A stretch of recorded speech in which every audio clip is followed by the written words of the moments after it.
परमेश्वर के भेद के प्रकाशन की पुस्तक दानियल की किताब अध्याय 8। शशर राजा के राज्य के तीसरे वर्ष में उस पहले दर्शन के बाद एक और बात मुझ दानियल को दर्शन के द्वारा दिखाई गई।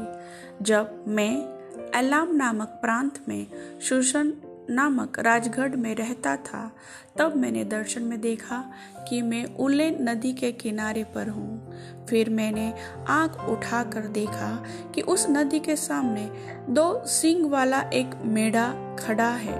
उसके दोनों सींग बड़े हैं, परंतु उनमें से एक अधिक बड़ा है, और जो बड़ा है वह दूसरे के बाद निकला। मैंने उस मेढ़े को देखा कि वह पश्चिम, उत्तर और दक्षिण की ओर सींग मारता है, और कोई जंतु उसके सामने खड़ा नहीं रह सकता, और न उसके हाथ से कोई किसी को बचा सकता है, और वह अपनी ही इच्छा के अनुसार काम करके बढ़ता जाता था। मैं सोच ही रहा था, तो फिर क्या देखा कि एक बकरा पश्चिम दिशा से निकलकर सारी पृथ्वी के ऊपर ऐसा फेरा कि चलते समय भूमि पर पाँव न छूता, और उस बकरे की आंखों के बीच एक देखने योग्य सींग था। वह उस 2 सींग वाले मेढ़े के पास जाकर, जिसको मैंने नदी के सामने खड़ा देखा था, उस पर जलकर अपने पूरे बल से लपका। मैंने देखा कि वह मेढ़े के निकट आकर उस पर झुंझलाया और मेढ़े को मारकर उसके दोनों सींगों को तोड़ दिया, और उसका सामना करने को मेढ़े का कुछ भी वश न चला। तब बकरे ने उसको भूमि पर गिराकर रौंद डाला, और मेढ़े को उसके हाथ से छुड़ाने वाला कोई न मिला। तब बकरा अत्यंत बड़ाई मारने लगा, और जब बलवंत हुआ तब उसका बड़ा सींग टूट गया, और उसकी जगह देखने योग्य 4 सींग निकलकर चारों दिशाओं की ओर बढ़ने लगे। फिर इनमें से एक छोटा सा सींग और निकला, जो दक्षिण, पूरब और शिरोमणि देश की ओर बहुत ही बढ़ गया। वह स्वर्ग की सेना तक बढ़ गया, और उसमें से और तारों में से भी कितनों को भूमि पर गिराकर रौंद डाला।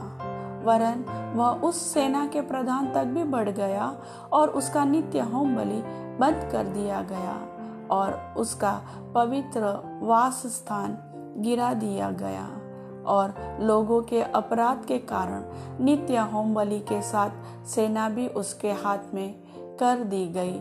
और उस सिंह ने सच्चाई को मिट्टी में मिला दिया, और वह काम करते करते सफल हो गया।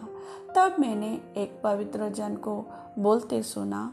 फिर एक और पवित्र जन ने उस पहले बोलने वाले से पूछा, नित्य होम बलि और उजड़वाने वाली अपराध के विषय में जो कुछ दर्शन देखा गया, वह कब तक फलता रहेगा?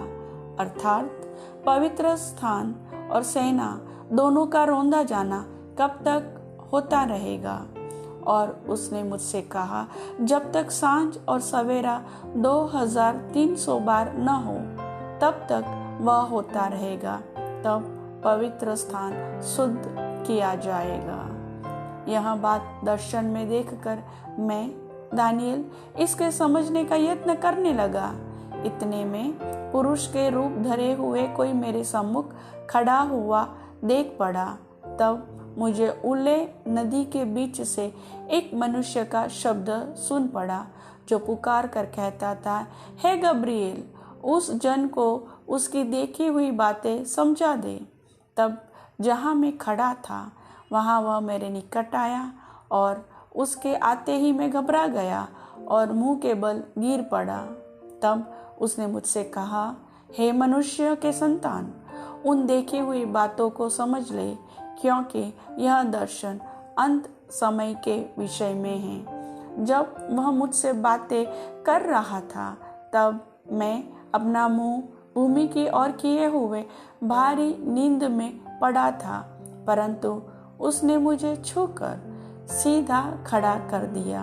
तब उसने कहा, क्रोध भड़कने के अंत के दिनों में जो कुछ होगा, वह मैं तुझे जताता हूँ, क्योंकि अंत के ठहराए हुए समय में वह सब पूरा हो जाएगा। जो 2 सींग वाला मेढ़ा तूने देखा है, उसका अर्थ मादियों और फारसियों के राज्य से है, और वह रोआर बकरा यूनान का राज्य है। और उसकी आंखों के बीच जो बड़ा सींग निकला, वह पहला राजा ठहरा। और वह सींग जो टूट गया और उसकी जगह जो 4 सींग निकले, इसका अर्थ यह है कि उस जाति से 4 राज्य उदय होंगे, परंतु उनका बल उस पहले का सा न होगा। और उन राज्यों के अंत समय में जब अपराधी पूरा बल पकड़ेंगे, तब क्रूर दृष्टि वाला और पहली बुझाने वाला एक राजा उठेगा। उसका सामर्थ्य बड़ा होगा, परंतु उस पहले राजा का सा नहीं, और वह अद्भुत रीति से लोगों को नाश करेगा और सफल होकर काम करता जाएगा, और सामर्थियों और पवित्र लोगों के समुदाय को नाश करेगा।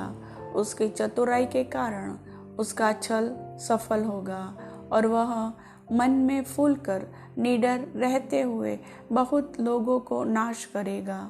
वह सब राजाओं के राजा के विरुद्ध भी खड़ा होगा, परंतु अंत को वह किसी के हाथ से बिना मार खाए टूट जाएगा। सांझ और सवेरे के विषय में जो कुछ तूने देखा और सुना है, वह सच है, परंतु जो कुछ तूने दर्शन में देखा है, उसे बंद रख, क्योंकि वह बहुत दिनों के बाद पूरा होगा।